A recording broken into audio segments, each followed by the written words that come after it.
All right, NASCAR goes to Dover for the one and only time this season. A few interesting storylines. Denny Hamlin back to victory lane this season. We'll break it all down for you. Coming up. One car is up and over.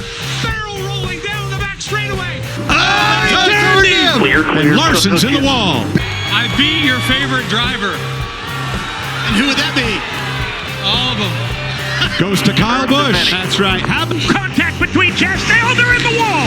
Chastain and Larson are in the wall. All the buddies know, Denny's always right. Green flag.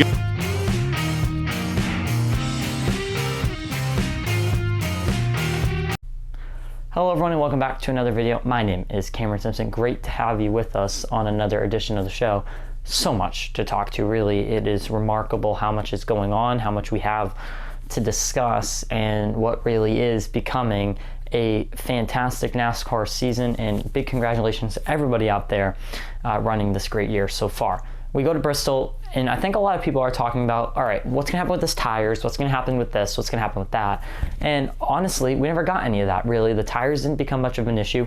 The cars themselves ran very well, and there was no real tire wear strategy game. That didn't really happen, as was potentially predicted would.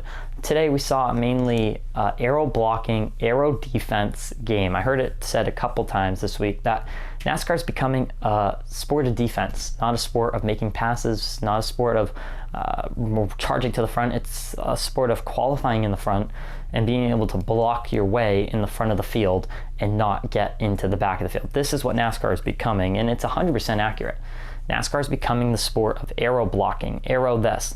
Everything with the car. You can cut in front of someone's nose and you can disrupt the entire flow of their vehicle. NASCAR is becoming so aerodynamic. It's very, very intense the way it is. Kyle Busch mentioned it this week in his pre-game comments, and he said how much of a change that is for so many of these drivers, how much of a difficult adaptation that is for them. And for some who are just going for passes, no, now it is you need to be able to not race out of the front of your car, out of the mirror. So some people like that. I don't. I like the fact that you can make passes, you can charge to the front. We can have good battles in the end where cutting in front of someone doesn't make them drop 100 billion positions. That is not something that I want. I don't think that's something that a lot of NASCAR fans particularly want, and it's not something that's good for the sport. We saw it at the end of the race today. We saw it in multiple different battles, but the biggest one that we saw it in was the battle with the driver going towards the front of the pack, driving towards the front of the field, and charging towards the front of the field. We saw that. That was a good battle. Now, what I want to say is this. We can talk about what could happen, but in reality, we're not going to see changes to this car. I think we've all been very critical, and it was still a good race with the visible issues that the next gen car has on tracks like this. It was still a good race. There was still good action. So I think we can all appreciate that. It was still a good race. There was still excitement. There was still a lot going on. So all in all, it was positive. It was good. It was entertaining.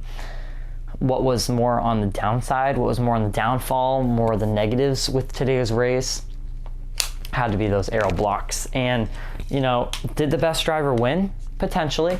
I think Denny Hamlin could have been the best driver. Was he the best driver, though? And that's the question now that we have to ask. Was Denny Hamlin the best driver? I don't know if he was, right? But he ended up winning the race. Let's look at the finishing results real quick. Denny Hamlin finishes first. Second, it was Kyle Larson. Third, Martin Truex Jr. And great job by Kyle Larson to get there. And Martin Truex Jr. had damage in the front of his car, and he still was up towards the front, battling with the pack, doing a great job. Kyle Busch finished fourth in today's race. He had a little beat up of a vehicle at the end of the race. Not beat up a vehicle, but a beat up of a race. He was up and down in the top 10 and finished top 5, which is really impressive for him. I don't know why I said beat up of a race. He didn't really have a beat up. He had a good race finally for fans like us. Chase Elliott in the conversation all day. He will, I think. I'm going to make it now. He's going to win again. He's cracked through that position, and now it's just a matter of time before he gets there again. Noah Gragson in 6th today. It's a solid finish for that 10 team. They've been consistently good lately. Ryan Blaney in 7th. Alex Bowman in 8th. Big day for Daniel Hemrick today. He finishes 9th. Congratulations to him. Ty Gibbs, top 10 and 10th. Ty Gibbs seems to be falling off to me I mean, he was the most dominant guy, and now he's going downhill a little bit. We'll talk about that maybe next week. Tyler Reddick in 11th, Ross Chastain in 12th, AJ Allmendinger, great top 15 finish for him. Josh Berry, a solid finish, and Austin Cindric at 15th. And a guy outside the picture today, Joey Logano in 16th.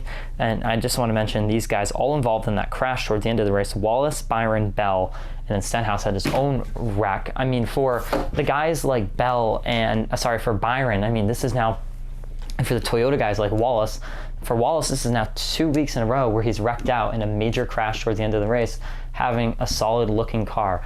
It's got to be frustrating for that team. That's not something that they want to see. They want to be running towards the front and dominating these races, and frankly, that's just not what's happening right now. They're stuck in the back of the field, and 2 weeks in a row of these incidents, I put them in quotation marks because are they really incidents for them? So that's that. For the most part, we talked about the aero blocking, we talked about this. The racing all in all was basically you look in your rear view and you dodge it. And some people will like that, some people won't. For Dover standards, today was a solid race. There wasn't too much down, there wasn't too much greatness. It was solid, and that's what you wanted to ask for out of a race like this. So I was pleasantly surprised by the racing and by what we saw. So I'm going to give this race, on the hit of gas or hit the brakes, I will be hitting the gas. I'm going to give this race a solid C+.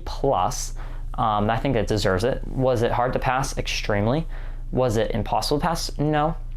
It was, I think, a very good balance between being able to pass and not being able to pass. So that's why I'll give it what I give it there. So thanks for watching. Thanks for being with us. A very short one today, but we want to get through this. We want to get to next week. Not too much to talk about. I'll see you in the next one. Till then, peace out.